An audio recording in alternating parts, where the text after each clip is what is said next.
नमस्कार साथियों, आपका हार्दिक अभिनंदन है हमारे इस YouTube प्लेटफॉर्म पर। आशा करते हैं कि आप अपनी तैयारी को अच्छे से चला रहे होंगे, अपनी तैयारी को कंटिन्यू रख रहे होंगे। और हमारे यहाँ पॉलिटिकल की एक श्रृंखला चल रही थी जिसमें हम पढ़ रहे थे मौलिक अधिकार। लास्ट क्लास में हमने बात की उच्चतम न्यायालय व उच्च न्यायालय द्वारा जो रीट जारी की जाती है उनकी तुलना कर रहे थे। बीच में टेक्निकल इशू ये आया कि लाइट चली गई, इससे हमारी क्लास बीच में बंद हो गई थी। तो हम वापस वहीं से बात करेंगे अनुच्छेद 32 और अनुच्छेद 226 के तहत जो उच्चतम न्यायालय और उच्च न्यायालय रीट जारी करता है उनकी हम तुलना करेंगे। तो हम बात कर रहे थे उच्चतम न्यायालय एवं उच्च न्यायालय के द्वारा जारी रीट आधिकारिकता की तुलना हम कर रहे थे। तो हम बात कर रहे थे तुलना की। हमने बात की थी कि अनुच्छेद 32 के तहत सुप्रीम कोर्ट रीट जारी करता है और अनुच्छेद 226 के तहत हाई कोर्ट रीट जारी करता है। अनुच्छेद 32 के तहत उच्चतम न्यायालय का यह अधिकार है कि वह सभी मौलिक अधिकारों का उल्लंघन होने पर रीट जारी करेगा, इसके लिए वो बाध्य है। लेकिन उच्च न्यायालय हाई कोर्ट है वो अनुच्छेद 226 के तहत रीट जारी करने के लिए बाध्य नहीं है, क्योंकि 226 जो अनुच्छेद है वो हमारा मूल अधिकार नहीं है। इसके अलावा कि जो अनुच्छेद 32 के तहत जो उच्चतम न्यायालय है सुप्रीम कोर्ट है वो केवल मूल अधिकारों के मामलों पर ही रीट जारी कर सकता है, अन्य मामलों पर रीट जारी नहीं कर सकता। लेकिन जो उच्च न्यायालय है वो अनुच्छेद 226 के तहत मूल अधिकारों के अलावा अन्य मामलों पर भी रीट जारी कर सकता है। इस प्रकार हमसे स्पष्ट होता है कि उच्चतम न्यायालय से ज्यादा रीट अधिकारिता की शक्ति किसके पास ज्यादा है? उच्च न्यायालय के पास ज्यादा है। तो हम बात करते हैं अनुच्छेद 32 और अनुच्छेद 226 की। उच्चतम न्यायालय हाई कोर्ट सुप्रीम कोर्ट, उच्च न्यायालय हाई कोर्ट, इनकी बात करते हैं। यह अनुच्छेद 32 के तहत रीट जारी करता है। जो उच्चतम न्यायालय है सुप्रीम कोर्ट है वो अनुच्छेद 32 के तहत रीट जारी करता है और उच्च न्यायालय है हाई कोर्ट है वो अनुच्छेद 226 के तहत रीट जारी करता है। यह अनुच्छेद 32 के तहत रीट जारी करता है, यह अनुच्छेद 226 के तहत रीट जारी करता है। यह रीट जारी करने के लिए बाध्य है क्योंकि अनुच्छेद 32 हमारा मूल अधिकार है। यह रीट जारी करने के लिए बाध्य है। उच्चतम न्यायालय क्या है? अनुच्छेद 32 के तहत रीट जारी करने के लिए बाध्य है क्योंकि अनुच्छेद 32 क्या है? हमारा मूल अधिकार है। उच्च न्यायालय रीट जारी करने के लिए बाध्य नहीं है क्योंकि अनुच्छेद 226 हमारा मूल अधिकार नहीं है। तो इसके अलावा यह केवल मूल अधिकारों के हनन या उल्लंघन होने पर ही रीट जारी कर सकता है, अन्य मामलों पर रीट जारी नहीं कर सकता। लेकिन उच्च न्यायालय के पास मूल अधिकारों के हनन के अलावा अन्य मामलों पर भी रीट जारी करने का अधिकार है। यह उच्च न्यायालय है वह अन्य मामलों भी क्या कर सकता है? रीट जारी कर सकता है। तो उच्चतम न्यायालय है वह अनुच्छेद 32 के तहत रीट जारी करता है और उच्च न्यायालय है वो अनुच्छेद 226 के तहत रीट जारी करता है। अनुच्छेद 32 हमारा मूल अधिकार है, इसलिए उच्चतम न्यायालय रीट जारी करने के लिए बाध्य है और उच्च न्यायालय के पास जो अनुच्छेद 32 के 226 के तहत जो उच्च न्यायालय है अनुच्छेद 226 के तहत रीट जारी करने के लिए बाध्य नहीं है क्योंकि हमारा मूल अधिकार नहीं है। यह केवल मूल अधिकारों को हनन होने पर ही रीट जारी करता है। उच्च न्यायालय केवल मूल अधिकारों के, उच्चतम न्यायालय हाई सुप्रीम कोर्ट है वो केवल अपने मूल अधिकारों के उल्लंघन होने पर ही क्या करता है? रीट जारी कर सकता है। लेकिन जो उच्च न्यायालय है वो अनुच्छेद 226 के तहत अगर हमारा अन्य मूल अधिकारों के अलावा अन्य मामलों पर भी उल्लंघन हो रहा है तो वो रीट जारी कर सकता है। इस प्रकार स्पष्ट होता है कि इसके अलावा राष्ट्रीय आपातकाल के दौरान मूल अधिकार निलंबित किए जाते हैं। राष्ट्रीय आपातकाल लगता है, इमरजेंसी लगती है, नेशनल इमरजेंसी लगती है, तब मूल अधिकार हमारे निलंबित किए जा सकते अनुच्छेद 358 और अनुच्छेद 359 के तहत। तो अनुच्छेद 32 को भी क्या किया जा सकता है? निलंबित किया जाता है। तो उच्चतम न्यायालय है रीट जारी नहीं कर सकता।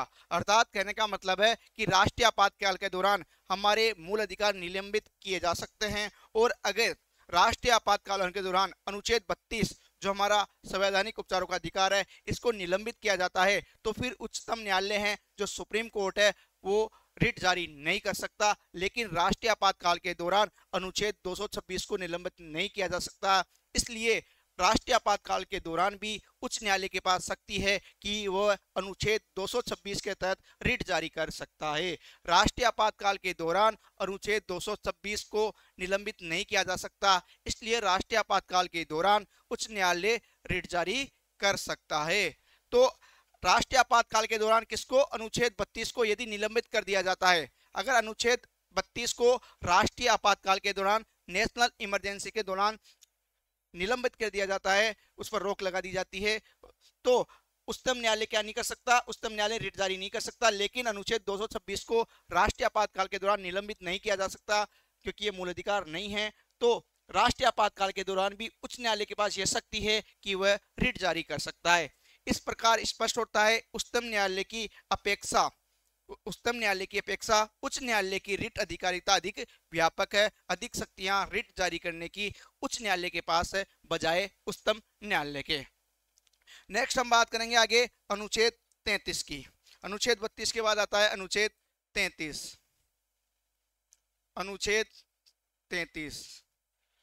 अनुच्छेद 33 में बताया गया है, अनुच्छेद 33 में क्या है, अनुच्छेद 33 में है कि सेना, अर्धसैन्य बल,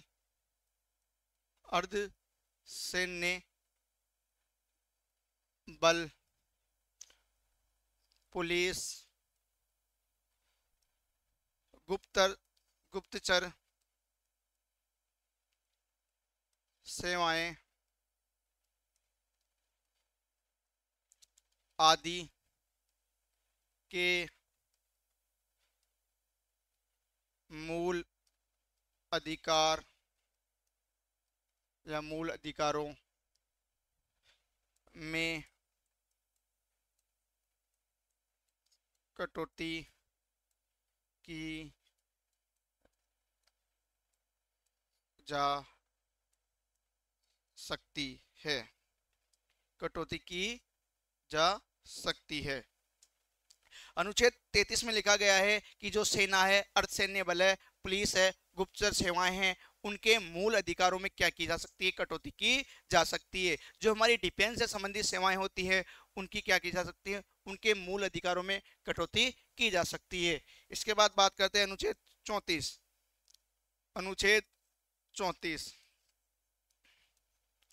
अनुच्छेद 34 में बताया गया है कि जहां पर सैन्य विधि लागू होती है, मार्शल लॉ लागू होता है, वहां पर क्या की जा सकती है, मूल अधिकारों में कटौती की जा सकती है। जहां पर सैन्य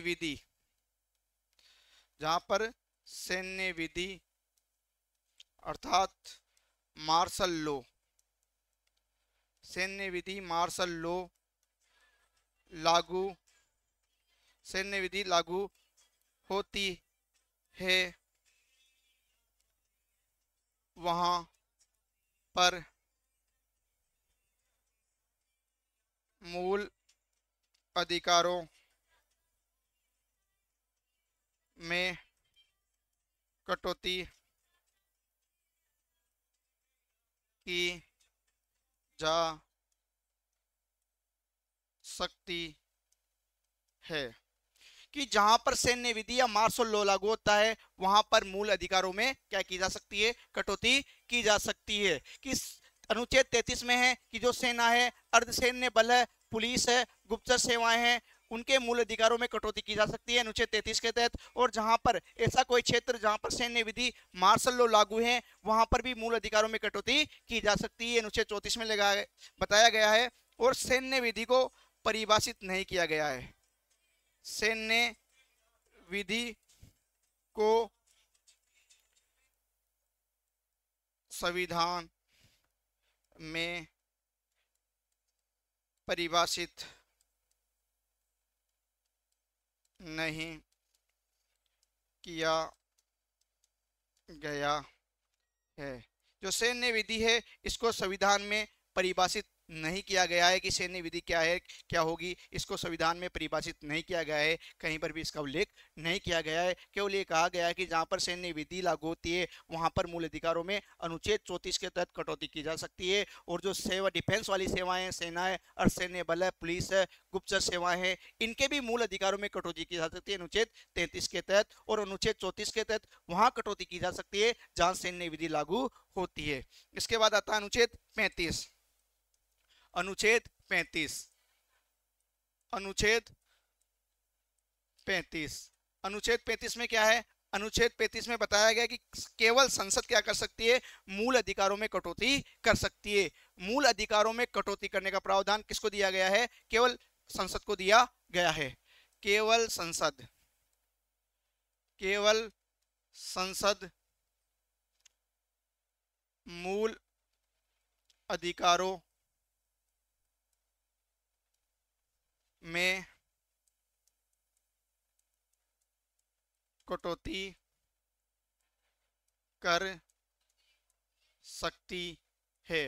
केवल संसद को यह अधिकार प्राप्त है कि वह मूल अधिकारों में कटौती कर सकती है। और इसमें क्या कहा गया है कि संसद केवल उन्हीं में कटौती कर सकती है। संसद केवल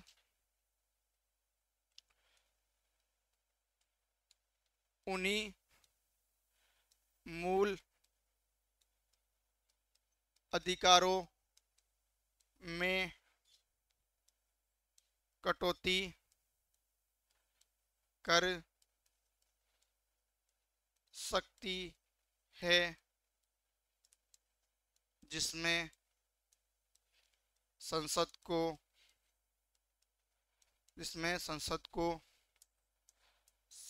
संशोधन का जिसमें संसद को संशोधन का प्रावधान दिया गया है। और संसद केवल उन्हीं में कटौती कर सकती है जिसमें संसद को संशोधन करने का अधिकार दिया गया है। अर्थात संसद क्या कर सकती है? मूल अधिकारों में कटौती या क्या कर सकती है? संशोधन कर सकती है। यहाँ पे आप लिख लेना कि संशोधन भी लिखना, क्या कर सकती है? कटौती अर्थात जरूरत पड़ने पर कम कर सकती है या संशोधन कर सकती है। ये केवल किसको अधिकार प्राप्त है? संसद को प्राप्त है। और संसद केवल उन्हीं मूल अधिकारों में क्या कर सकती है? संशोधन या कटौती कर सकती है जिन्हें के लिए उनको क्या दिया गया है? संशोधन का प्रावधान संसद को दिया गया है। यदि किसी मूल अधिकार में कटौती करने का अधिकार संसद को नहीं है तो उसमें वो कटौती नहीं कर सकती। केवल जिसमें अधिकार दिया गया है उसमें वो क्या कर सकती है? संसद कटौती कर सकती है। केवल अधिकार संसद को प्राप्त है अनुच्छेद 35 के तहत। इसके बाद आता है अनुच्छेद 35 से, अनुच्छेद 35 ए। अनुच्छेद 35 ए में क्या बताया गया है? अनुच्छेद 35 ए में बताया गया है कि इसके तहत क्या है? जम्मू कश्मीर राज्य में निवास करने वाले नागरिकों के लिए कुछ सुविधाएं दी गई है, विशेष अधिकार दिए गए। ये कब जोड़ा गया? ये 1954 में, अनुच्छेद 35 से 1954 में राष्ट्रपति के अध्यादेश द्वारा जोड़ा गया। और राष्ट्रपति के आदेश से इसको क्या कर दिया गया? हटा दिया गया।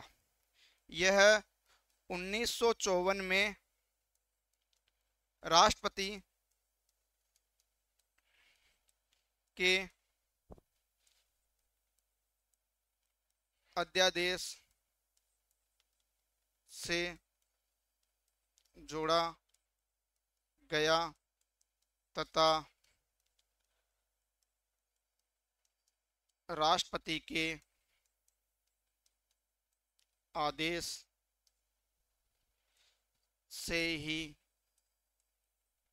हटा दिया गया। अनुच्छेद 35 ए कब जोड़ा गया? 1954 में एक राष्ट्रपति ने ऑर्डिनेंस निकाला, एक अध्यादेश निकाला, उसके माध्यम से 1954 में राष्ट्रपति के अध्यादेश के माध्यम से अनुच्छेद 35 ए जोड़ा गया। और राष्ट्रपति के आदेश या अध्यादेश से इसको क्या कर दिया? हटा दिया गया। यह क्या करता था? जम्मू कश्मीर राज्य के नागरिकों को विशेष अधिकार का प्रावधान करता है। यह अनुच्छेद क्या करता था? यह अनुच्छेद 35 ए, यह अनुच्छेद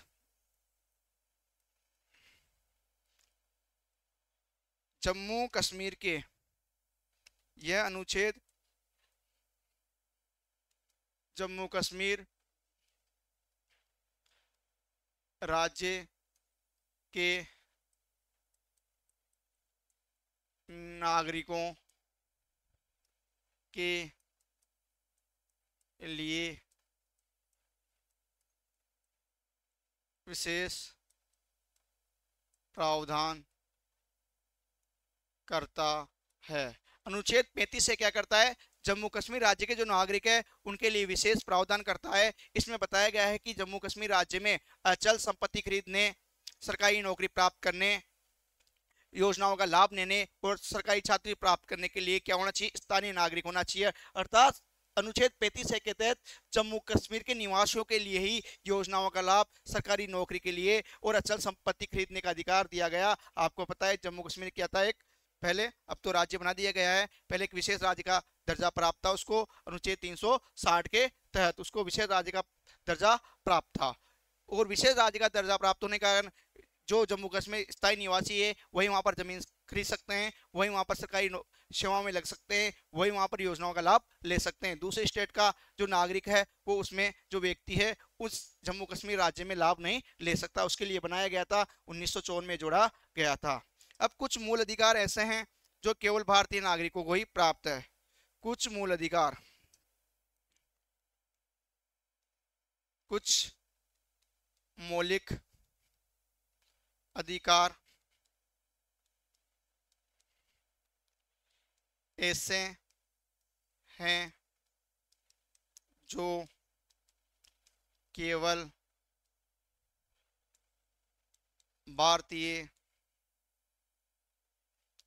भारतीय नागरिकों को ही प्राप्त हैं। जो केवल भारतीय नागरिकों को प्राप्त है तो हम उनकी बात करें तो है एक अनुच्छेद 15। अनुच्छेद 15 में हमने क्या पढ़ा था? अनुच्छेद 15 में हमने पढ़ा था कि धर्म, मूलवंश, जाति, लिंग व जन्म स्थान के आधार पर भेदभाव का निषेध। एक तो ये कहा गया है। एक है अनुच्छेद 16, लोक नियोजन में अवसर की समानता, ये अनुच्छेद 16। इसके बाद हमने बात की अनुच्छेद 19। अनुच्छेद 19 में स्वतंत्रता का अधिकार।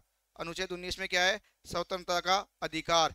एक है अनुच्छेद 29 और अनुच्छेद 30। अनुच्छेद 29 में क्या है? अल्पसंख्यक के वर्गों का हितों का संरक्षण। अर्थात अल्पसंख्यक वर्ग है वो अपनी संस्कृति, बोली, भाषा, लिपि का संरक्षण कर सकते हैं। और अनुच्छेद 30 में क्या है कि जो अल्पसंख्यक वर्ग है वो क्या कर सकते हैं? शैक्षणिक संस्थाओं की स्थापना कर सकते हैं और उनका प्रबंध कर सकते हैं।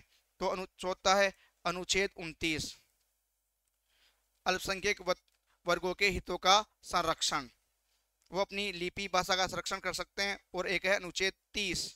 अनुच्छेद 30, अल्पसंख्यक वर्ग क्या कर सकते हैं? शैक्षणिक संस्थाओं की स्थापना कर सकते हैं और उनका प्रशासन कर सकते हैं। तो ये जो 5 मूल अधिकार है, ये 5 मूल अधिकार केवल भारतीय को ही प्राप्त है। मूल अधिकार किसको प्राप्त है? केवल भारतीय नागरिकों को प्राप्त है। अनुच्छेद 15, अनुच्छेद 16, अनुच्छेद 19, अनुच्छेद 29, अनुच्छेद 30। 15, 16, 19, 29, 30 ये केवल भारतीय नागरिकों को प्राप्त है। इसके अलावा जो हमारे मूल अधिकार बच गए वह भारतीय नागरिकों के साथ साथ अन्य व्यक्तियों अर्थात विदेशी व्यक्तियों को भी प्राप्त है। जो भी व्यक्ति भारत में रह रहा है वो सबको प्राप्त है। ये केवल जो भारत की जिनके पास नागरिकता है, जो केवल इंडियन है, उनको ये प्राप्त है। 15, 16, 19, 29 और 30 ये केवल भारतीय नागरिकों को, ये 5 मूल अधिकार केवल भारतीय नागरिकों को प्राप्त है। बाकी सब भारतीय नागरिकों के साथ साथ अन्य व्यक्तियों को भी प्राप्त है। इसके बाद हम बात करते हैं मूल अधिकारों का निलंबन। मूल अधिकारों का निलंबन। मूल अधिकारों का निलंबन कि मूल अधिकारों को कब निलंबन किया जा सकता है, कब निलंबित किया जा सकता है। तो इसके लिए हम 2 अनुच्छेद की बात करेंगे, अनुच्छेद 358, अनुच्छेद 359। अनुच्छेद 358 में यह कहा गया है कि राष्ट्रीय आपातकाल के दौरान अनुच्छेद 19 को निलंबित हो जाता है। अनुच्छेद 58 में कहा गया है कि जैसे राष्ट्रीय आपातकाल की घोषणा होती है उसी के साथ ऑटोमेटिक क्या हो जाएगा? अनुच्छेद 19 क्या हो जाएगा? निलंबित हो जाएगा। अनुच्छेद 358 की बात की गई इसमें। अनुच्छेद 358, अनुच्छेद 358, अनुच्छेद 358 में क्या कहा गया है? अनुच्छेद 358 में यह कहा गया है कि राष्ट्रीय आपातकाल, राष्ट्रीय आपातकाल की उद्घोषणा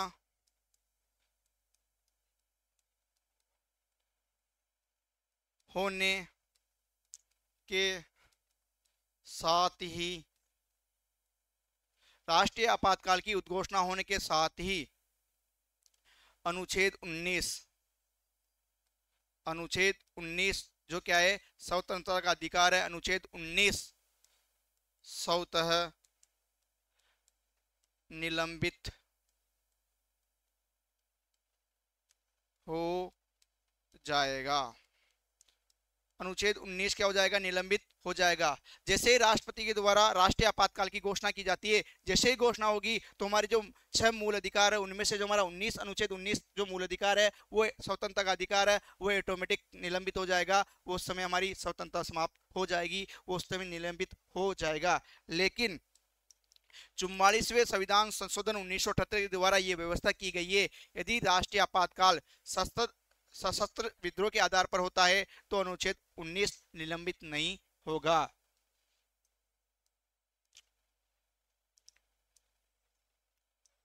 यदि सशस्त्र विद्रोह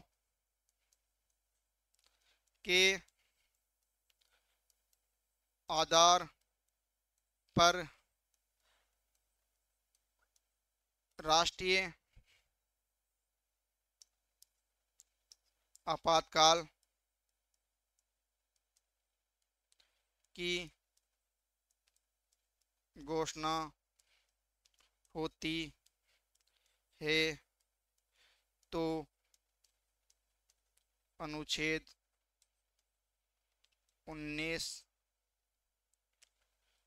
निलंबित नहीं होगा। अनुच्छेद 19 निलंबित नहीं होगा। ये कब जोड़ा गया, ये जोड़ा गया 44वें संविधान संशोधन 1978 में ये जोड़ा गया। क्या जोड़ा गया, यदि किसकी, ये जोड़ा गया कि राष्ट्रीय आपातकाल की घोषणा, अनुच्छेद 358 में लिखा गया है कि जैसे राष्ट्रपति के द्वारा राष्ट्रीय आपातकाल की घोषणा की जाती है तो जो हमारा अनुच्छेद 19 स्वतंत्रता का अधिकार है वो समाप्त हो जाएगा। लेकिन 44वें संविधान संशोधन द्वारा 1978 में यह प्रावधान किया गया कि राष्ट्रीय आपातकाल की घोषणा सशस्त्र विद्रोह के आधार पर होती है। राष्ट्रीय आपातकाल की घोषणा सशस्त्र विद्रोह के आधार पर होती है तो अनुच्छेद 19 निलंबित नहीं होगा, अर्थात अनुच्छेद 19 का निलंबन नहीं किया जाएगा, अनुच्छेद 19 प्रभावी रहेगा। तो 358 में बताया गया है कि राष्ट्रीय आपातकाल की घोषणा होने के साथ ही अनुच्छेद 19 स्वतः निलंबित हो जाएगा। लेकिन यदि सशस्त्र विद्रोह के आधार पर राष्ट्रीय आपात की घोषणा राष्ट्रपति के द्वारा की जाती है तो अनुच्छेद 19 निलंबित नहीं होगा। यह कब जोड़ा गया, ऐसा प्रावधान कब किया गया, 44वें संविधान संशोधन 1978 के द्वारा। नेक्स्ट बात करते हैं अनुच्छेद 359। अनुच्छेद 359, अनुच्छेद 359 में बताया गया कि राष्ट्रीय आपातकाल के दौरान राष्ट्रपति अधिसूचना जारी करके क्या कर सकता है, मूल अधिकारों का निलंबन कर सकता है। 358 में तो ये कहा गया है केवल अनुच्छेद 19 निलंबित होगा, ये कहा गया है। लेकिन राष्ट्रपति क्या कर सकता है, अन्य मूल अधिकारों को भी क्या कर सकता है, निलंबन कर सकता है। राष्ट्रपति क्या करेगा, अधिसूचना जारी करेगा, एक आदेश निकालेगा, उसके माध्यम से राष्ट्रीय आपातकाल के दौरान जो हमारे अन्य अधिकार है वो भी निलंबित किए जा सकते हैं। तो अनुच्छेद 359 में बताया गया है राष्ट्रीय आपातकाल के दौरान, राष्ट्रीय आपातकाल के दौरान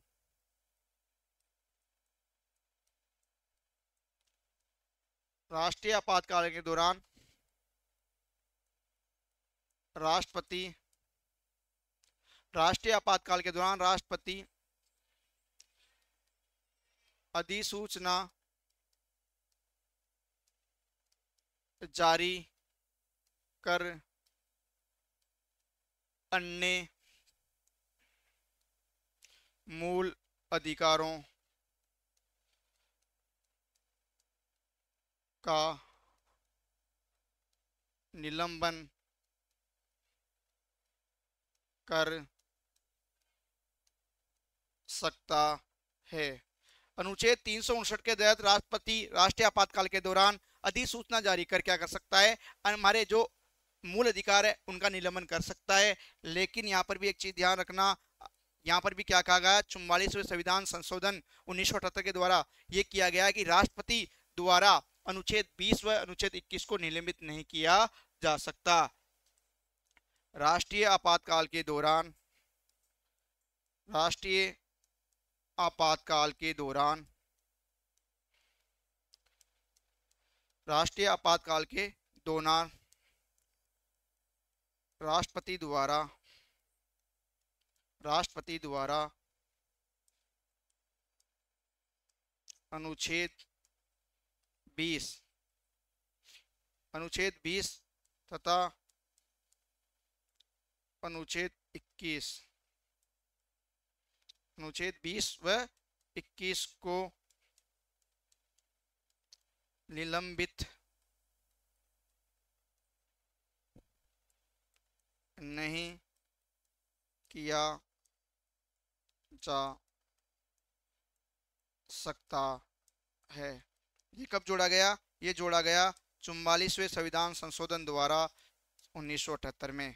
44वें संविधान संशोधन द्वारा 1978 में 44वें संविधान संशोधन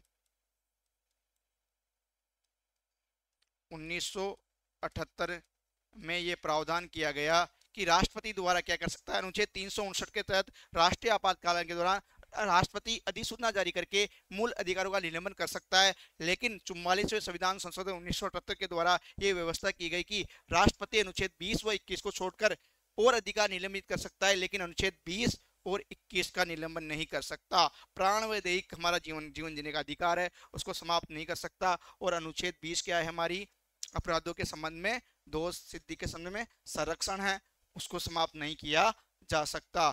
तो अनुच्छेद 359 और अनुच्छेद 358 आपातकाल में मूल अधिकार के निलंबन से संबंधित है। अनुच्छेद 358 के तहत जब राष्ट्रीय आपातकाल की घोषणा होती है तो हमारा अनुच्छेद 19 निलंबित हो जाता है। लेकिन यदि सशस्त्र विद्रोह के आधार पर राष्ट्रीय आपातकाल की घोषणा होती है तो अनुच्छेद 19 निलंबित नहीं होगा। अनुच्छेद 368 में बताया गया है कि यदि राष्ट्रीय आपातकाल के दौरान राष्ट्रपति अधिसूचना जारी करके मूल अधिकारों का निलंबन कर सकता है, लेकिन 44वें संविधान संशोधन 1978 के द्वारा बताया गया है कि राष्ट्रपति भी अधिसूचना जारी करके अनुच्छेद 20 व 21 का निलंबन नहीं कर सकता।